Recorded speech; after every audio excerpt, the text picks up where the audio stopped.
अच्छा भाई, एक सवाल है कि अगर किसी ने लोन लिया एम्प्लॉयर से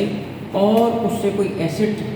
और एसेट भी ऐसा कि किसी हेड की इनकम जनरेट करे, तो उस सूरत में क्या प्रोविज़न है? तो इसका जवाब ये है कि अगर एम्प्लॉयर से लोन लिया और उससे आपने कोई एसेट परचेज़ किया, एसेट जैसे गाड़ी ली, फ्लैट लिया, और उससे टैक्सेबल इनकम जनरेट हुई जैसे बिजनेस इनकम गाड़ी से, रेंट अ कार की वजह से, और प्रॉपर्टी इनकम उस फ्लैट से, रेंट की वजह से, तो जिस हेड की इनकम वो जनरेट करेगा उस हेड में बेंचमार्क रेट के बराबर डिडक्शन रहती है। मसलन अगर आपने एक लोन लिया, मैं मिसाल देता हूँ कितना, 30 मिलियन का, उससे आपने क्या किया, एक आपने शॉप परचेज़ की और शॉप को आपने रेंट पे दे दिया, और 30 मिलियन का आप 10% अब उसकी इनकम फ्रॉम प्रॉपर्टी में माइनस करोगे। तो सिंपल रूल क्या है कि अगर लोन को किसी एसेट में यूज़ करोगे, कौन सा लोन, एम्प्लॉयर से मिलने वाला इंटरेस्ट फ्री या कंसेशन लोन, और उस लोन को अगर किसी एसेट में लगाओगे, एसेट से किसी हेड की इनकम आएगी, तो आने वाली उस इनकम के हेड में से 10% की डिडक्शन मिलेगी।